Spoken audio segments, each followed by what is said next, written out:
created by nurses for nurses. Are you ready to take your learning to the next level? Sit back and crank up the volume. Here's your host, John Haas. Okay, everybody, welcome to another episode of nrsng.com. My name is John. I'm an intensive care nurse at a level 1 trauma center in Dallas, Texas. Today, I wanted to talk about hydrostatic versus oncotic pressure. This can be a little bit confusing for people. I remember in nursing school having a hard time understanding it, and kind of getting a grasp of it has really helped understand the pressures and things a bit more. So before I start, I want to let you know that if you go to www.oncoticpressure.com, you'll be able to download this entire presentation in PDF form, so you can have it for notes and to make your notes on and remember everything that you've learned. So that's www.oncoticpressure.com. You can also find it at nrsng.com/freebies. So either one of those, you'll be able to get this presentation and make your notes. Okay. So when we start trying to understand the difference between hydrostatic and oncotic pressure, first of all, we have to understand what osmosis is. Now, we probably learned about osmosis in our Bio 101 class and in Intro to Chemistry, but basically what osmosis is it's really the passage of liquid through a semipermeable membrane from an area of low concentration to an area of high concentration of solute. So basically what we have is we have our liquid here, and inside our liquid we have a bunch of solutes. Okay, here's all of our solutes. And between that we have a semipermeable membrane, which means that fluid can pass, but things of a specific size are not able to pass. So liquid can pass through, but these little solutes can't pass through that membrane. So what the liquid's going to do is it's going to pass through this membrane until homeostasis is reached, until the concentration of the solute is equal on either side of that membrane. So that's what osmosis is. And that's an important concept to understand. So basically it's the passage of liquid from an area of low concentration of solute to an area of high concentration of solute to achieve equilibrium and equal concentration of that solute on either side of that semipermeable membrane. Okay, so what is oncotic pressure? Now this definition comes from Wikipedia, but it says that oncotic pressure, or colloid osmotic pressure, is a form of osmotic pressure exerted by proteins, notably albumin, in a blood vessel's plasma that usually tends to pull water into the circulatory system. Okay, so what does that mean? So first of all, what is a colloid? Okay, if we go back to that previous slide there, we saw that a colloid, what a colloid is essentially, it's a substance that does not diffuse easily across a semi-permeable membrane. So as we saw there in that previous slide, so all these little solutes in here, those are going to be referred to as colloids. So they're not going to perfuse across this membrane, and so that's what we're talking about when we're talking about our colloids. Okay. So then, what again is oncotic pressure? Basically, it's the pressure that those colloids, the proteins like albumin within the blood, exert to draw water into the capillary system. Okay, so we have our capillary system, and what oncotic pressure is, and within our capillary system we have proteins like albumin. Okay, and albumin is a large protein, and it's not going to be able to get out of the capillary system under normal circumstances. So what's going to happen is we have all this albumin in here, and we have all this fluid outside the capillary system, and what that albumin is going to do is it's going to exert a pressure or a force to draw fluid into the capillary system. So that's why it's called colloid osmotic pressure. It's the osmotic pressure that these colloids are exerting within the capillaries to draw fluid inside the capillary system. So albumin is going to be the one that we really focus on within the body, because it's going to be one of the it's going to be the one that exerts the most pressure. It's a very large protein within the capillary system. Okay. So what is hydrostatic pressure then? This definition comes from CV Physiology. It's a great site to go check out. But what hydrostatic pressure is, it's the pressure that drives fluid out of the capillary system. And it's highest on the arterial end of the capillary and lowest at the venular end. So here again we have our capillary. Remember, we have all these colloids, all this albumin that's drawing water in to the system. And what our hydrostatic pressure is, it's that pressure. So over here we have our heart, and as blood leaves the aorta, it's leaving that under pressure.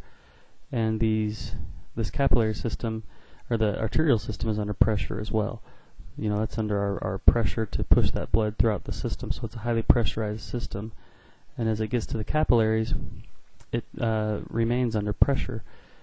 And so what's going to happen in these capillaries are very permeable. So let's show that this is a very permeable wall that the capillaries have. And what happens is, as the blood reaches the arterial end of the capillary, what's going to happen is that force that blood is under, that pressure that blood is under, is going to push fluid out of the system of the capillary, and that's what they're referring to here. That's called filtration. So that's going to filter the blood. It's going to push some of the fluid out of the capillary system, and then as the blood passes along the capillary system, it's going to reach the venular end. So then we're going to go back to the veins and back to the heart. Okay. So as we reach this side, we have all this albumin that's still here, and that's going to draw some of the fluid back in. So it's going to get rid of what we don't want, bring in what we do want, and keep that homeostasis with our blood. So let's go to the next slide here. So like I said, so over here we have our heart. What's creating this hydrostatic pressure? Okay, so our aorta is leaving our heart, and it's passing along in here to the arterial end of our capillary bed. So here's our capillary bed. And the blood leaving the heart is highly pressurized, right? And that squeeze from the arteries is going to keep that blood pressurized. So as it comes into the capillary system here, this capillary is semi-permeable, and that pressure within that artery is going to actually push some of that fluid out. Okay?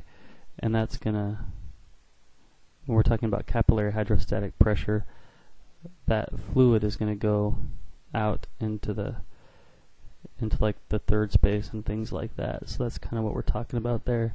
And then as that blood passes through, so that blood's been filtered out there, as it passes through here, we have all this albumin within the capillary, and that's going to draw some of that fluid back in. And then the blood's going to go back to the vein, and it's going to come back in through the superior vena cava, back into the heart, of course. Okay, back into that high pressurized system, and just repeat that process over and over. Okay. So how do hydrostatic and oncotic pressure actually work within the body? Okay. So this is just incredibly overly simplified, but here we go. So if our capillary hydrostatic pressure is greater than our oncotic pressure, we're going to have excess fluid leaving the capillary system. And where our capillary hydrostatic pressure is less than our oncotic pressure, we're going to have fluid enter the capillary system. Okay? So let's talk about the capillaries really quick. Capillaries are very thin walled vessels. They're actually only about 1 cell thick, and they're highly permeable, as you can see. They're very permeable to that fluid, and so that's going to allow for that osmotic pressure and that hydrostatic pressure to actually work. Okay, so that's why this is possible. It's possible due to how thin these capillaries are, and the pressure going into them, and the pressure inside of them as they pass from the artery to the vein. Okay, right? We have our artery that branches off into our capillary system, and that comes back together to our veins. So heart, artery, capillary, vein, back to the heart. Okay, so that's where the capillaries come into play. Very thin. This is what helps to feed the tissues. This is, and we'll go. Let's see. Here we go. So yeah, here's our heart. It's going to leave the heart here, and it's going to pass out into the upper body. Here's capillary system to kind of feed the upper body. We're going to feed the liver. We're going to feed the kidneys. We're going to feed the lower body. So that's how in a lot of ways, that's how the body is getting its oxygen. That's how it's getting its nutrients, is through the capillary system feeding these tissues. Okay. So here we go. This is where we're going to actually show kind of what we've been drawing this whole time. So here is, let's put our heart over here. Here's our heart. So here's the arterial end of the capillary. So this is a capillary. And here's the venal end of the capillary. So this is going back to the heart. This is deoxygenated blood heading back to the heart. Oxygenated blood leaving the heart, going into the capillary system here. So as blood enters the capillary system, our colloid osmotic pressure throughout this system is going to remain steady at about 25 millimeters of mercury. So that's really kind of that's the pressure that albumin, for example, those colloids inside the capillary are going to exert to draw fluid into it. So that's pretty constant as it passes through here. It's going to be about 25. But what's going to change here is that our hydrostatic pressure is going to, as the blood enters the heart here, it starts at about 35 millimeters of mercury.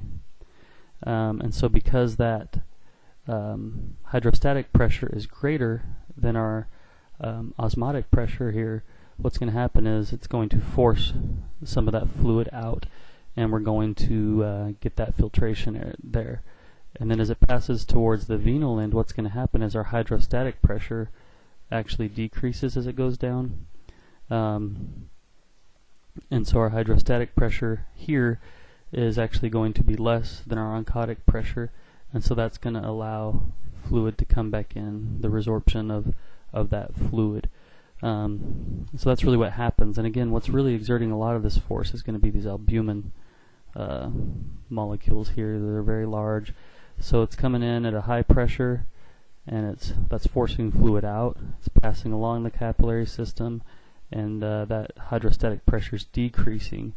And as we lose some of that fluid, we're forcing some of that fluid back into the system. Okay? So that's really kind of how that works. If you want to get a copy of this PowerPoint, you can go to oncotic pressure.com, and you can get a free copy of this PowerPoint presentation, or you can go to nrsng/freebies to get it as well. Okay, so let's just draw the system again real quick. So we have our heart, aorta. So what happens is this is all arteries. The aorta branches into this capillary bed, or the arteries branch into this capillary bed that then comes out into our vein, and that eventually comes back to the superior vena cava, back into the heart. Okay, so as we're leaving the heart here, we have hydrostatic pressure. Okay, that hydrostatic pressure coming into the heart, it's about 35 millimeters of mercury, passes through, and our hydrostatic pressure decreases. So what we have here on the venal end is going to be our oncotic pressure. Okay, so with our hydrostatic pressure, that's pushing fluid out, and with our oncotic pressure, we're drawing fluid in. So when we think hydrostatic, think heart. When you think oncotic, think albumin. So hydrostatic, heart, out, pushing fluid out. Oncotic pressure, albumin, think in. Okay, so that's really kind of how those two play in. So as we have with a situation like heart failure, what's happening is we're getting that buildup of fluid inside the system. Okay, so we're getting that fluid. That heart is not pumping as well, and it's not pushing fluid through. So we're getting a buildup of that hydrostatic pressure. So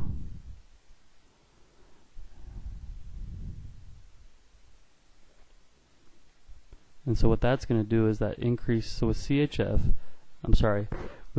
what's going to happen is we're going to get that weak heart, and it's not going to be circulating the fluid as well, and so we're going to get a buildup of that hydrostatic pressure.